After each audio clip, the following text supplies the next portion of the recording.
The council is now in session. It's a big responsibility, and that's not lost on me. It was just a testament to what Mike started, what we're trying to keep going. Our fans are incredible. The history of our fans is second to none. The council is now in session. With a personality shaped by being an athlete and a background in mainstream sports media, I found that the stories I was most interested in telling were the ones often overlooked, the ones that might not otherwise be told, the ones that show the intangible and not just the highlight reel. The Sports Council is about highlighting the great, the good, the unique, and everything in between in the Pacific Northwest sports world. I'm Jamie Council. Thanks for joining me. You're listening to the Sports Council on 1340 ESPN, the Tri-Cities leader in sports.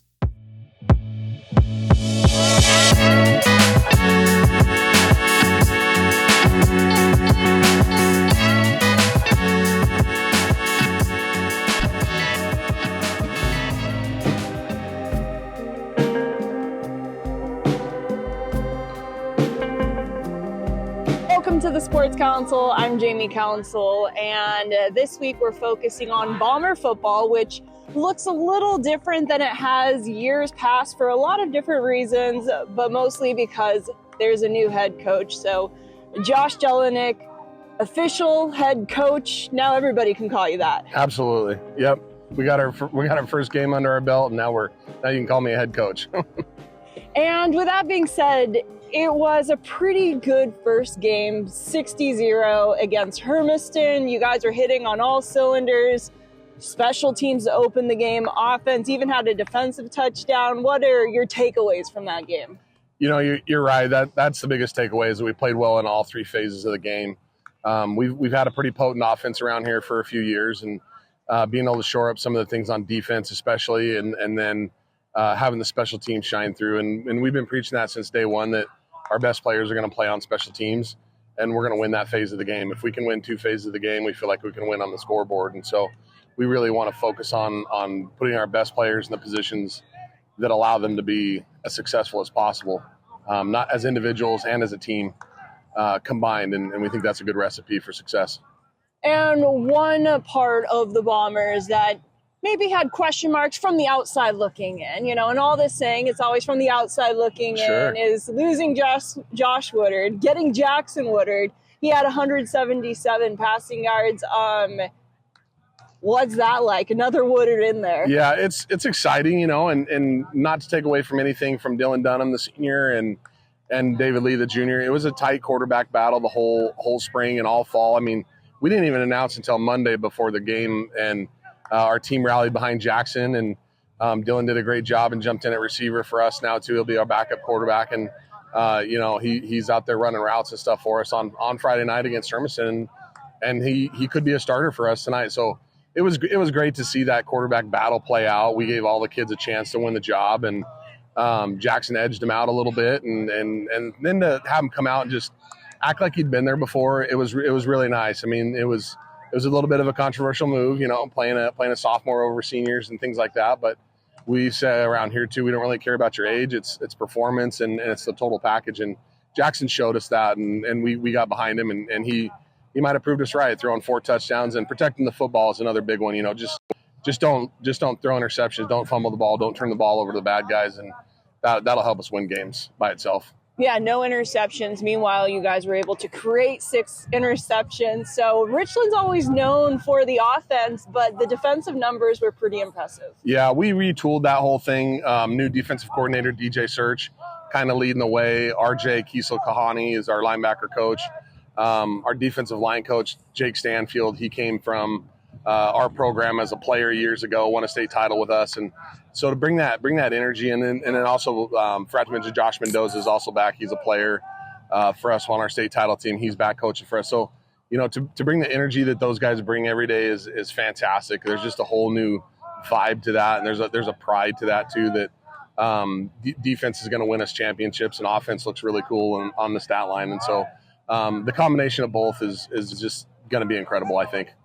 That's a lot different from Bomber teams in the past. It's always been, look at that offense and then try to hold on defense. Big numbers on both sides. So seeing the goose egg, I think everybody was like, wow, that's impressive. Yeah, it was really fun. It's one of our team goals, to pitch shutouts. And, that's pretty hard to say in high school football. Like, yeah, you got to really, tone things down. And then, of course, when it's lopsided and it's a blowout, you want to get your young guys in there. So at halftime, the message was, hey, there's no letdown here. Like, we don't care who's on the field. We don't care how old you are, but you need to be ready to play and protect what our goals are. And so I think the young kids did a nice job in the second half of taking that to heart and performing as well. Yeah. So we're going to get into the team, kind of a look of who the Bombers are personnel-wise later in the show. But first, we got to talk about you. You're the new head coach. I know I've known you for years, but now, like I said, everybody can call you head coach. Tell me a little bit about you, Josh. I've been here for 12 years. I took a little hiatus and went and did some other things for 2 seasons. And I think that helped me grow. Sometimes stepping away from home is good for you, and it makes you grow as a person. So I value my time when I was away from the Bombers and came back. This is my fourth year back with the team after spending the first 8 here at home. And I truly believe that, like, it feels so good to be here, to be in Fran Rish, to be in our offices.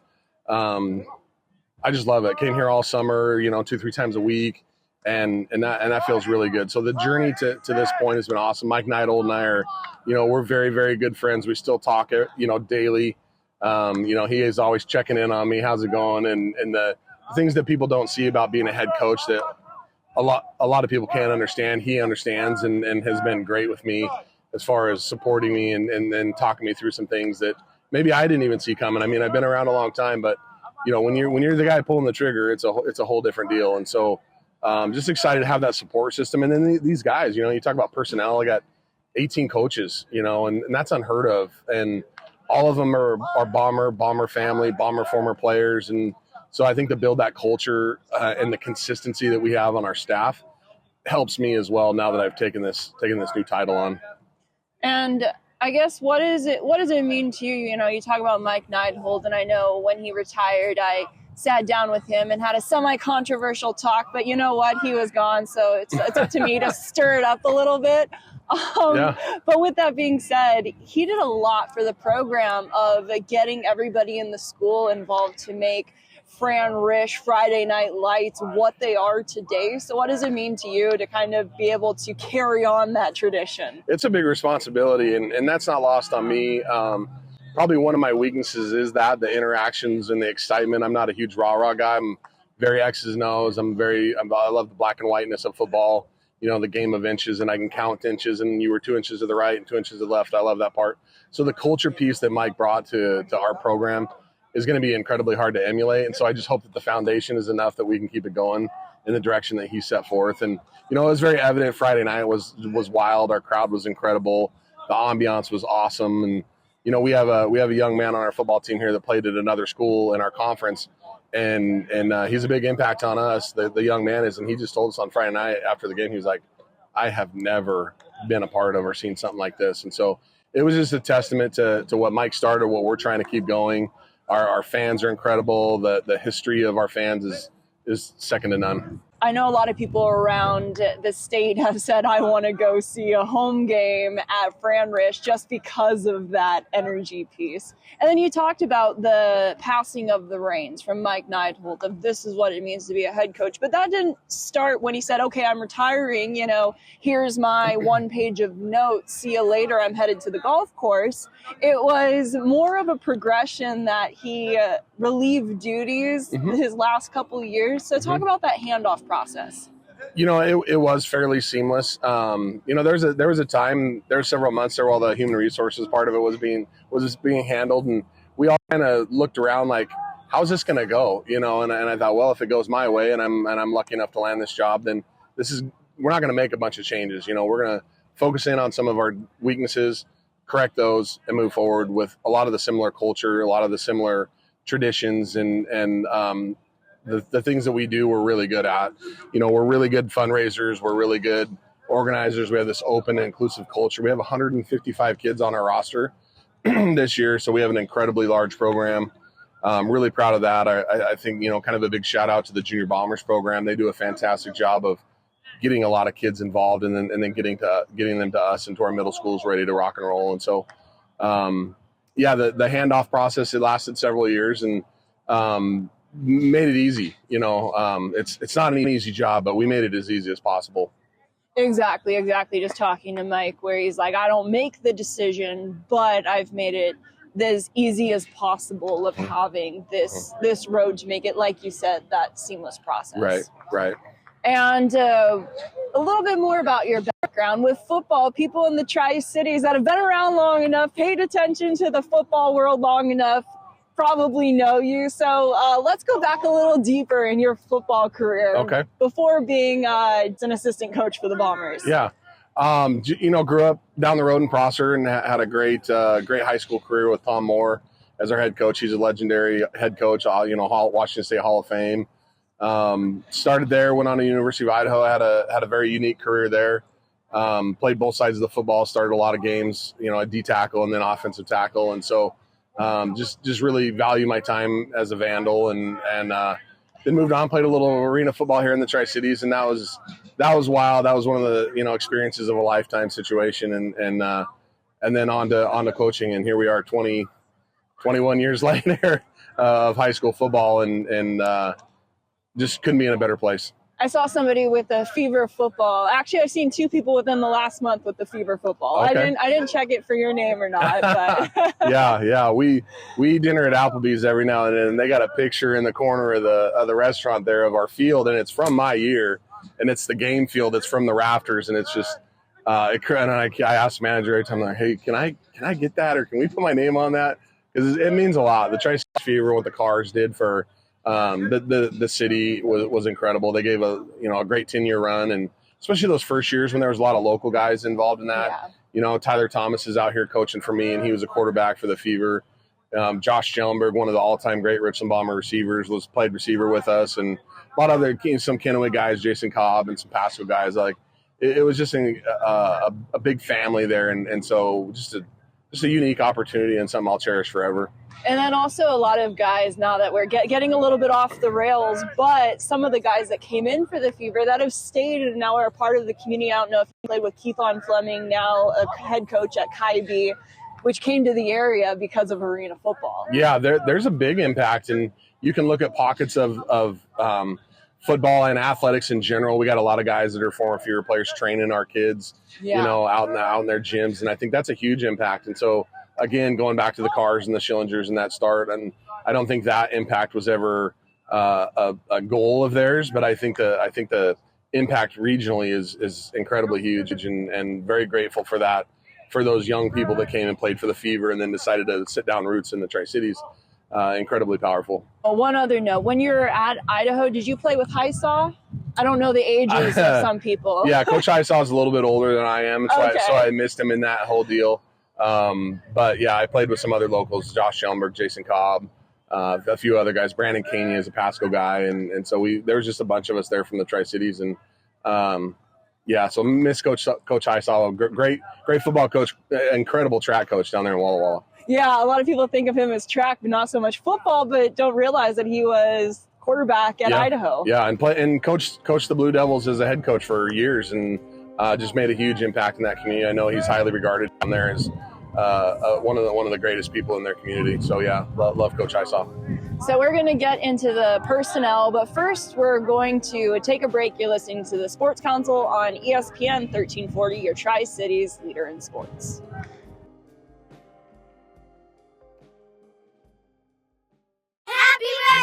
Barbie has come to Krispy Kreme to celebrate her 65th birthday. Come in and join the fun with their Barbie collection. 4 new donuts to help celebrate her special day. While in store, ask a team member how to download the app for more exciting upcoming donuts. And it's fundraising season. Get your fundraiser scheduled today. As always, get 2 dozen glazed donuts for $24.99 daily. That's your local Krispy Kreme. Come in with a sweet tooth, leave with a smile. 2805 Dupertail Street in Richland.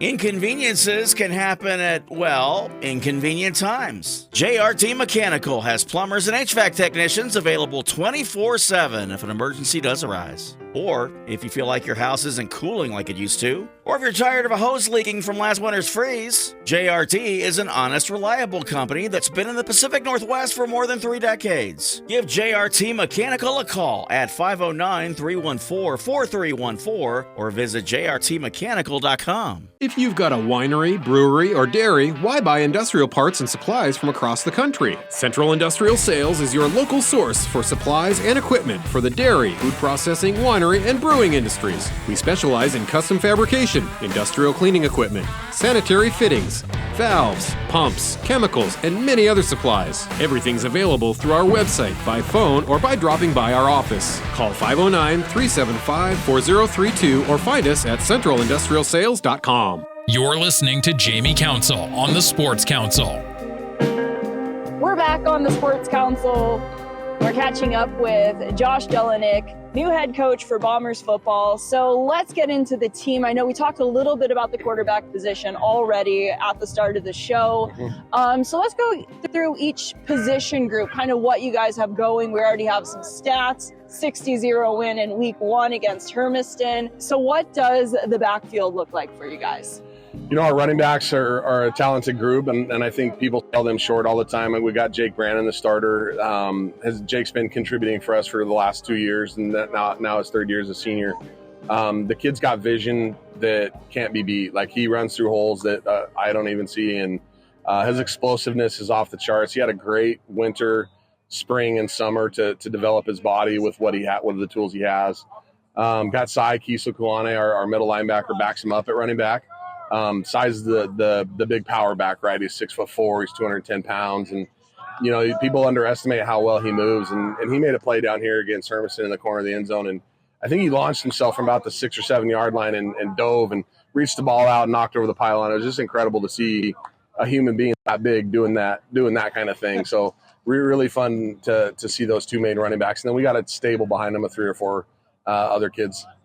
Yeah, I noticed that there was no one person. Of course, Brandon took most of the reps, and you saw that. But nobody was over 100 yards rushing. You had 4 guys that were over 10 yards, so it's pretty spread out a little bit. Yeah, it's part of the recipe. You know, you can look at our wide receiver stats and see real similar things. But when we've always had this, as long as I've been calling plays, we've always joked around here that our starting back's always we'll never have a first-team all-conference running back because he has to share the carries with 3 other guys. And, you know, we believe in that. And when we get into the playoffs, we got a fresh tailback rather than a guy that's worn out. So we'll spread the wealth. Jacob will take the weight. But I tell you what, we do that on purpose to try and be stronger in weeks 9, 10, 11, 12, 13, 14. So. And you kind of already mentioned it, but that's exactly where I was going with that, was setting up with the receivers.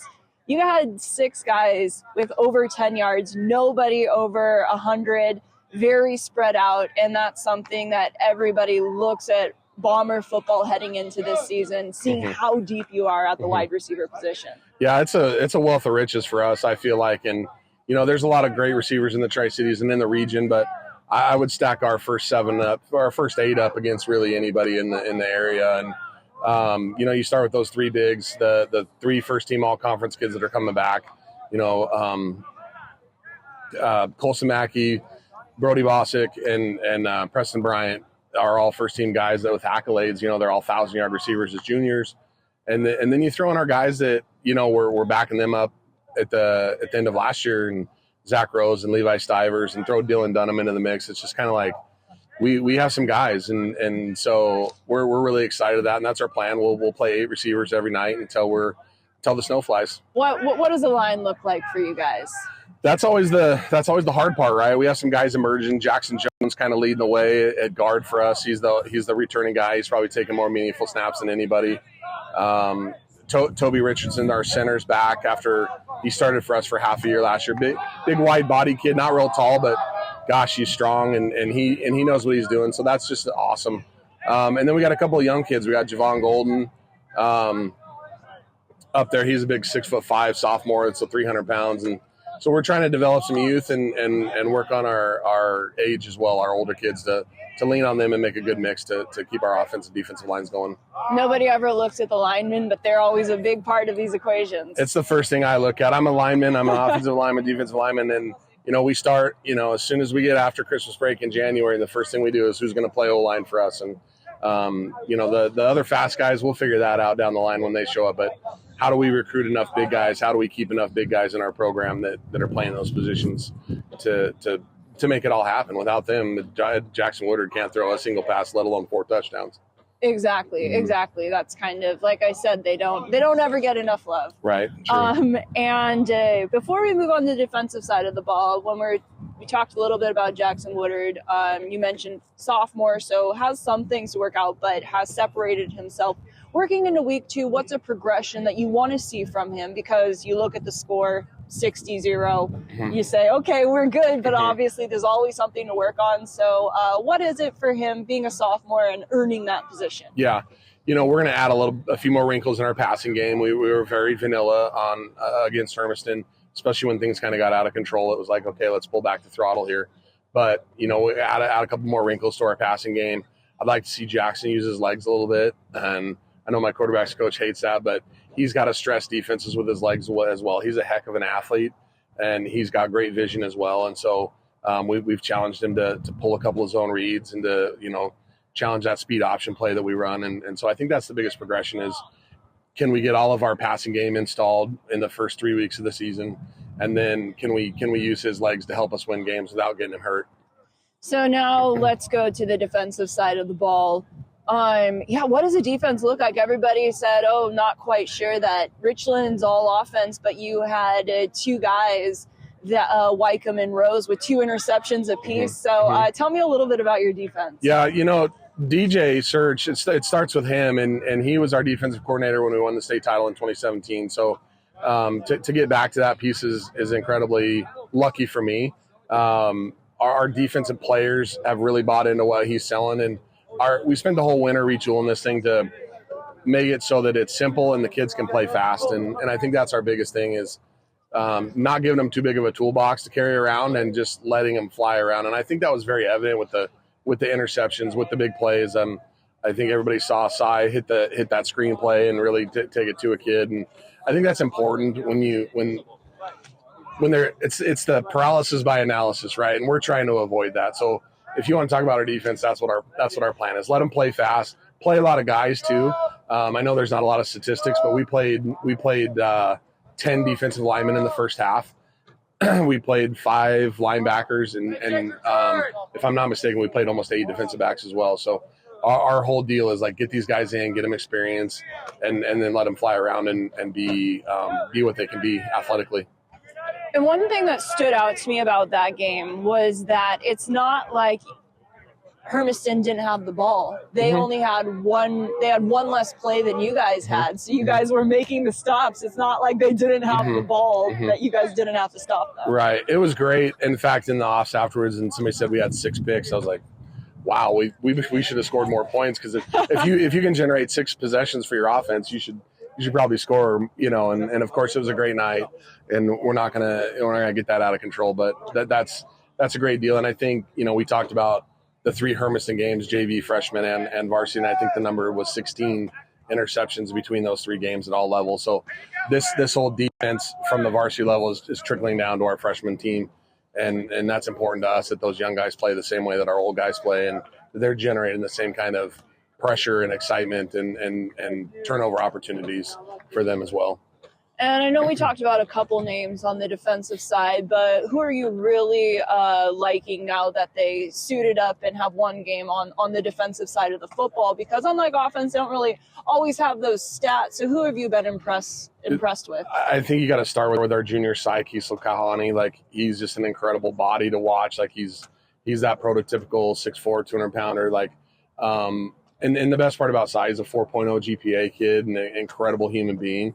And so to watch him play with the passion and energy, and then the ability to, is just something that I can't take my eyes off. I mean, I watch him in practice, I watch him in the games. So you got to start with Cy. Moving on to Jake Brannon and Zach Rose, kind of the safety guys that are back there roaming around, ball hawking people and just chasing stuff down is really impressive too. Their speed, Zach Rose is an incredible condition, and just is so rangy. He's got a motor that won't quit, and it's fun to watch that part of Zach and his maturity and his growth over the last 3 years to put him into his position to be one of our most valuable players. So we're going to preview the game this Friday, but first we're going to take one more break. You're listening to the Sports Council on ESPN 1340, your Tri-Cities leader in sports. Inconveniences can happen at, well, inconvenient times. JRT Mechanical has plumbers and HVAC technicians available 24/7 if an emergency does arise. Or if you feel like your house isn't cooling like it used to, or if you're tired of a hose leaking from last winter's freeze, JRT is an honest, reliable company that's been in the Pacific Northwest for more than 3 decades. Give JRT Mechanical a call at 509-314-4314 or visit jrtmechanical.com. If you've got a winery, brewery, or dairy, why buy industrial parts and supplies from across the country? Central Industrial Sales is your local source for supplies and equipment for the dairy, food processing, winery, and brewing industries. We specialize in custom fabrication, industrial cleaning equipment, sanitary fittings, valves, pumps, chemicals, and many other supplies. Everything's available through our website, by phone, or by dropping by our office. Call 509-375-4032 or find us at centralindustrialsales.com.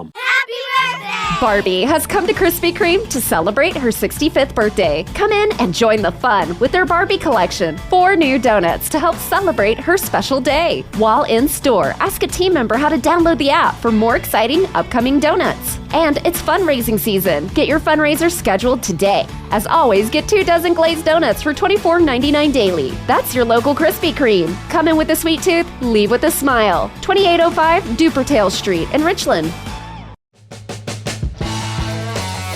You're listening to the Sports Council on 1340 ESPN, the Tri-Cities leader in sports. We're back on the Sports Council. We're joined by Josh Jelinek, the new head coach of Bomber football, and talking about the team that the defense has really shown up, and you guys won 60-0 in week 1, but of course that all gets erased and prepped for this Friday. And Hanford on, so that's it's kind of a hometown rivalry for you guys. Yeah, I think somebody called us their arch nemesis in social media today, and so that stuff doesn't go unnoticed for me. I'm not a big bulletin board material guy, but when that crossed my desk, I was like, oh, okay, all right, I'll take that, and you know, that's a sign of respect too, that you know they understand that this is serious, and it's a big deal for them, it's a big deal for us, and you know, you can throw all the history out the window, all the other meetings, I don't care what the win-loss ratio is between us and them.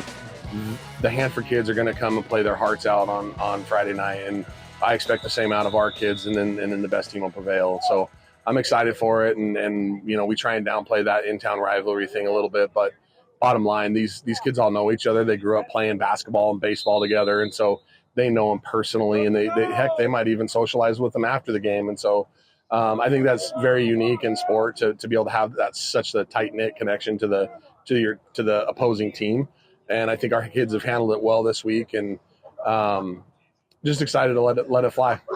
And you were just very briefly, I know it's kind of a very tumultuous time in athletics in general, but you were the athletic director of Hanford. Is there any kind of tie there where I know you bleed green and gold, but I don't know, like what's the tie for that, because you were athletic director for Hanford. Yeah, you know, I went out there trying to develop myself a little bit as a leader and as a person that's deeply embedded in sports as a whole, and I really value my time out there. There's some great people out there. There's just an incredible amount of passion out there, and you know, their success maybe hasn't matched what people would want, but I tell you what, they got some grinders out there, and all my hat's off to all those folks.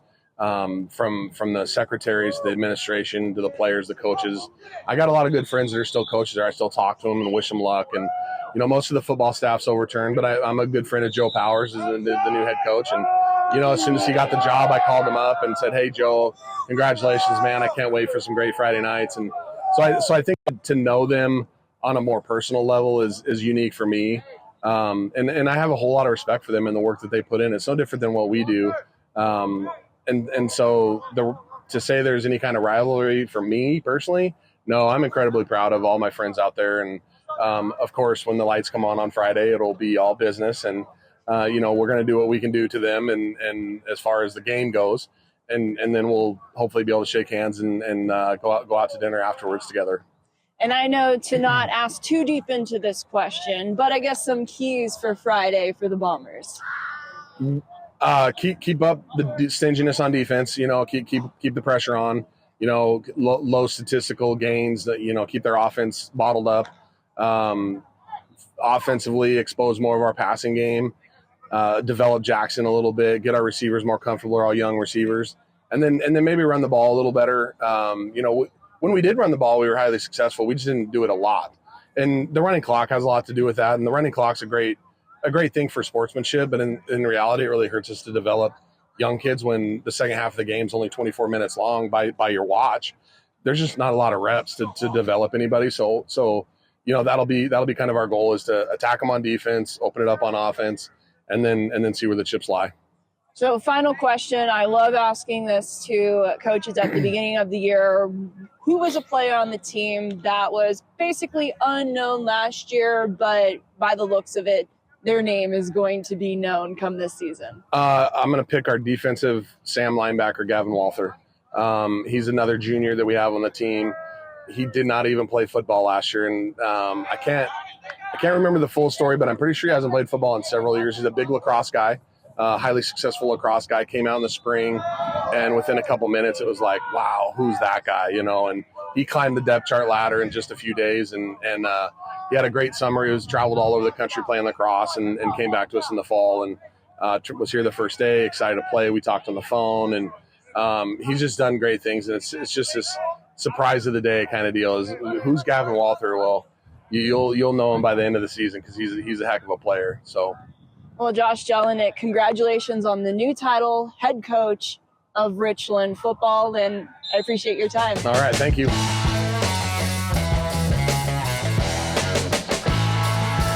Well, that wraps up this week's show of the Sports Council. Thank you for joining me on 1340 ESPN, your Tri-Cities leader in sports. A reminder, the Sports Council happens 4 times a month, 11:30 a.m. on Thursdays. But you can listen to the show not just over the airwaves at 11:30 on Thursdays, but also on demand at 1340ESPNradio.com via podcast. Wherever you get your podcasts, just search for the Sports Council, and it's also available via YouTube. So lots of ways to listen to the Sports Council and support our local sports community.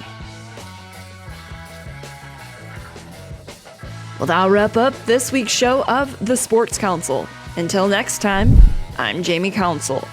Now we go back to your originally scheduled Seattle sports programming.